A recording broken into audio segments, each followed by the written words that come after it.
very long night. But since God remains forever faithful, joy will indeed come in the morning.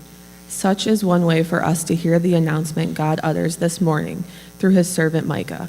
We read these words in Micah 5, verses 1 through 4. Marshal your troops now, city of troops, for a siege is laid against us.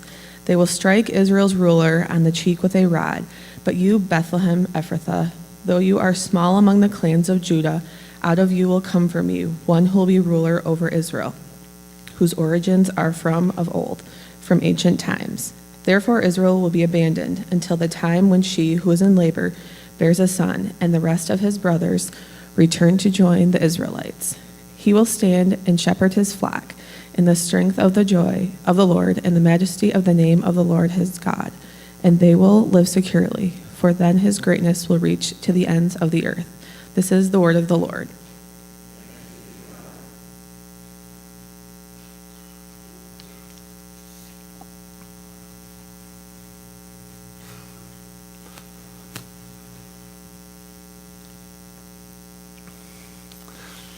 O little town of Bethlehem, how still we see thee lie. Above thy deep and dreamless, maybe hopeless sleep, the silent stars go by. Yet in thy dark, maybe frightening streets shineth the everlasting light. The hopes and the fears of all the years are met in thee tonight.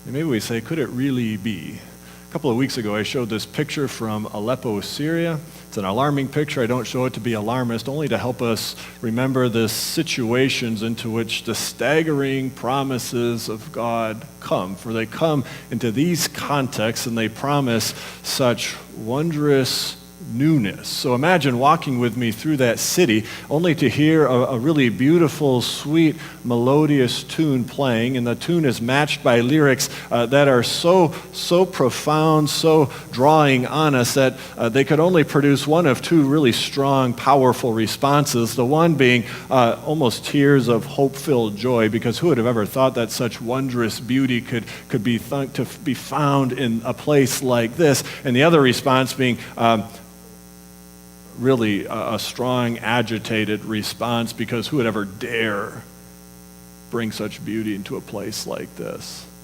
Well, for one, God would dare, and that's what we find in this passage in Micah. The scene is familiar to us by now. It's the Advent scene. It's the scene of utter ruin. Jerusalem is under siege. The king is about to be toppled. In chess, you know that if the king falls, you lose. The king's about to be toppled, and not just toppled, but publicly humiliated, violently so. The king is going to be struck on the cheek with a rod by the foreign power.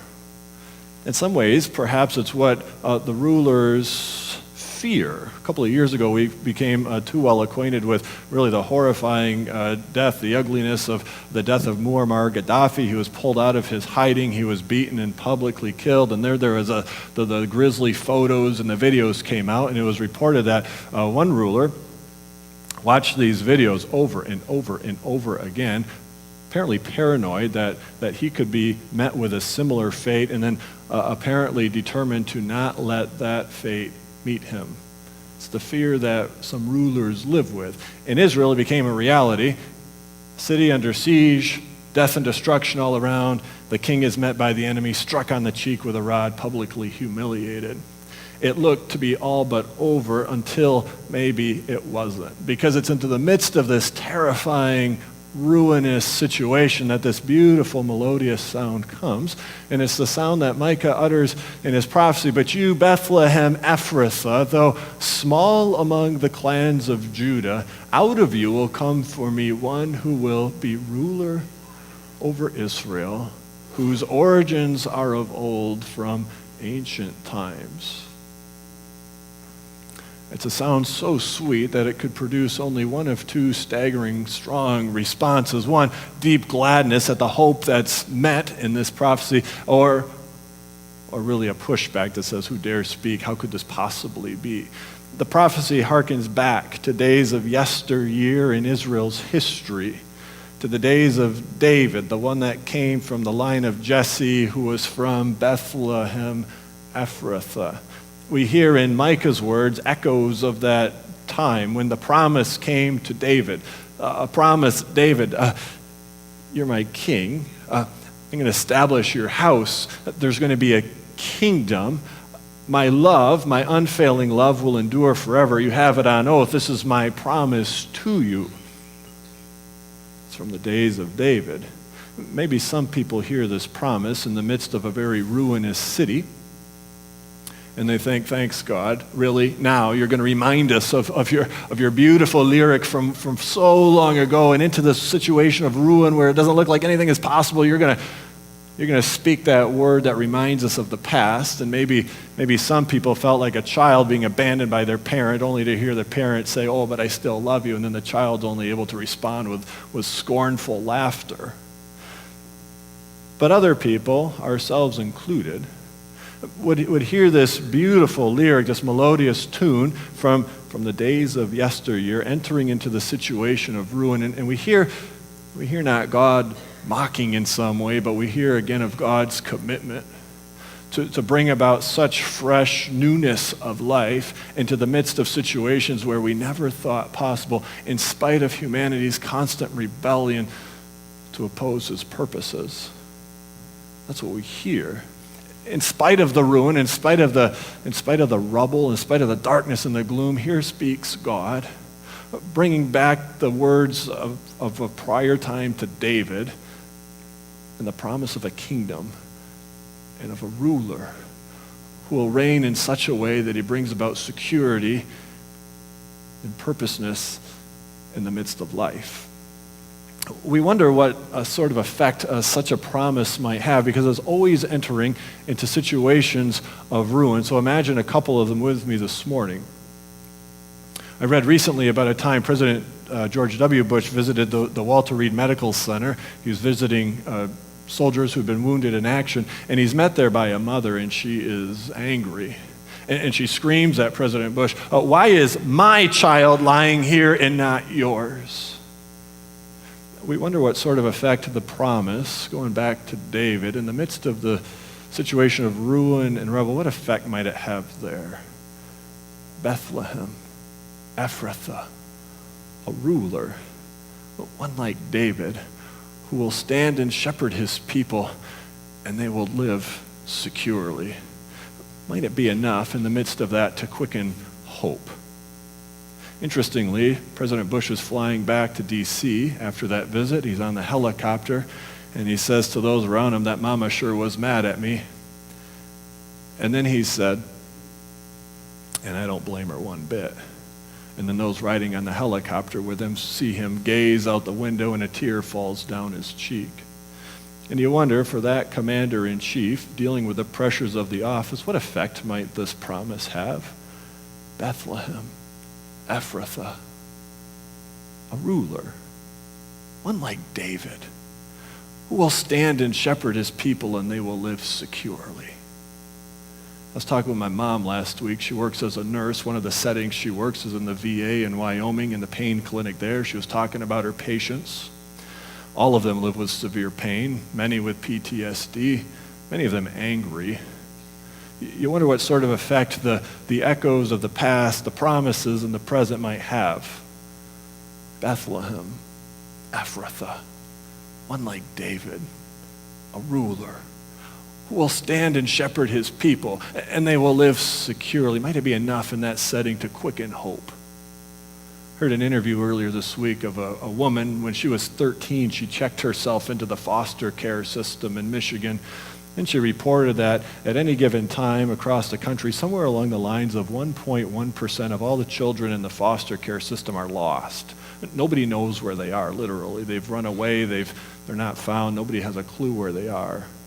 And to these situations where only God seems to know where these children are, living in fear and panic, what effect might the promises have? Bethlehem, Ephrathah, one like David, a ruler, who will stand and shepherd his people, and they will live securely. It seems almost unfathomable into these situations of such ruin, such rubble, that the promise would come, that God would remind us of the days back of David, and say, I'm starting afresh. One from his line will come. I'm going to make good on my promise. And into this situation of unfathomable ruin, unfathomable fear, terror, sorrow, newness. Could it be?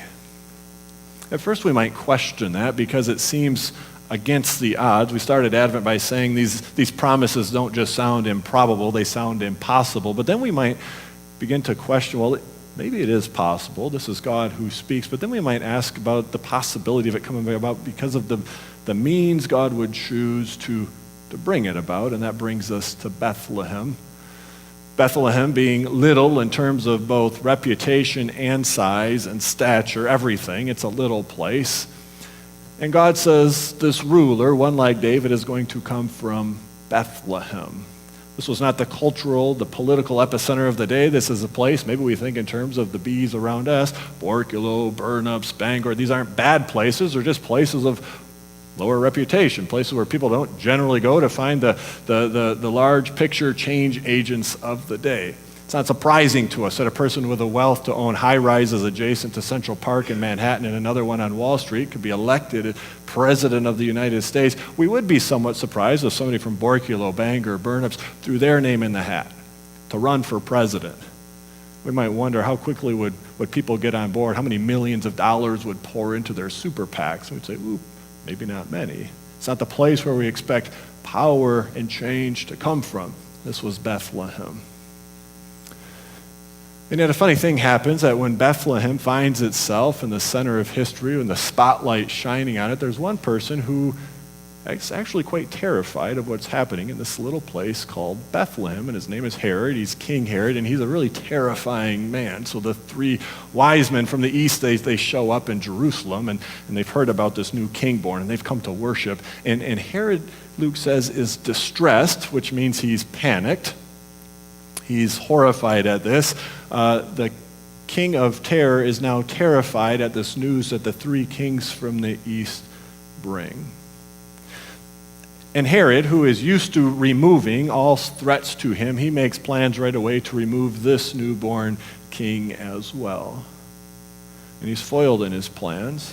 And yet there's something about the presence of his own being distressed and disturbed and terrified that speaks something of what's happening here. Here's this all-powerful king, the one who rules with terror by intimidation, and yet he's afraid of this little baby, this little one that's born in Bethlehem.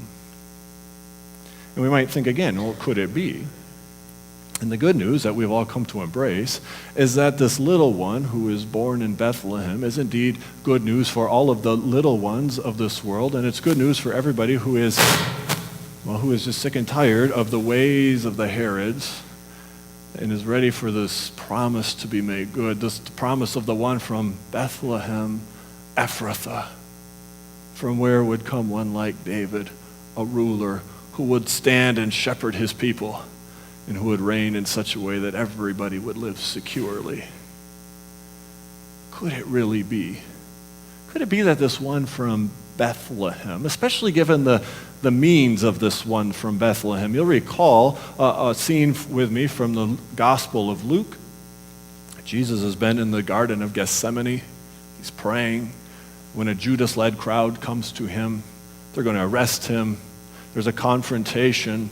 One of Jesus' disciples takes a sword and strikes the servant of the high priest and cuts off his ear. And you would think with blood everywhere, Jesus would be somewhat appreciative of the lengths to which his disciples would go to defend him and to stand up for him and to protect him. And Jesus says something else. He says, enough! Put it away. And then he touches the servant and he heals him. And we wonder about that. We wonder about the means of this king born in little Bethlehem. His ways that look so defeatable. His ways of service and love and blessing, even to those who have come to arrest him. How does that play out in a world that's filled with such devastating weaponry that often falls into the hands of all the wrong people? How does this play out? And it might well be that we have our doubts about this from time to time, but we also have our faith. And one of the places that we find our faith articulated for us, where we say, even if we wonder about how effective these means might be, we recognize that the little one born in Bethlehem, this little one who provoked such fear in King Herod, whose ways and means look illogical to us, we stand by him and we follow him. And one of the places our faith is articulated is in Article 54 of Our World Belongs to God. I'm going to have the words on the screen. Say them with me. Followers of the Prince of Peace are called to be peacemakers, promoting harmony and order and restoring what is broken. We call on our governments to work for peace and to restore just relationships.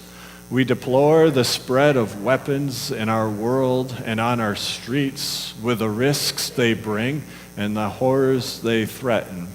We call on all nations to reduce their arsenals to what is needed in the defense of justice and freedom. We pledge to walk in ways of peace, confessing that our world belongs to God. He is our safe defense.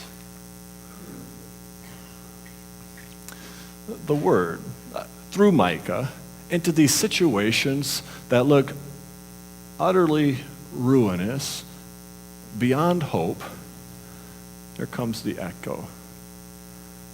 But you, Bethlehem, Ephrathah, though you are small among the clans of Judah, out of you will come for me a ruler who will be king over Israel, whose origins are from ancient days, from the distant past. Could it really be that this little one who came from Bethlehem, that this word that comes in the midst of it is fully trustworthy? Could it be that his ways, though they look so illogical, that they're somehow mysteriously effective? We might wonder about that. We might grapple with that. And yet our presence here today indicates that we're like those kings from the east. We have come to worship. For we trust the promise that came in the midst of the rubble. And we follow Jesus, as untold number of others have done. We follow him in the path of peace that took him to the cross, but we testify to the fact that he is indeed worthy of our praise. Do we hear the echoes? Bethlehem, Ephrathah, David, a throne, your house, a kingdom, my love, forever. I mean it, even and especially when everything around looks like death and rubble.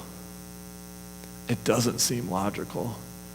It doesn't seem probable. It strikes us as impossible, and yet we're here today because we trust the promise. For Christ is born of Mary and gathered all above. While mortals sleep, the angels keep their watch of wondering love. O morning stars together proclaim the holy birth, and praises sing to God the King, and peace to men and women and children on earth.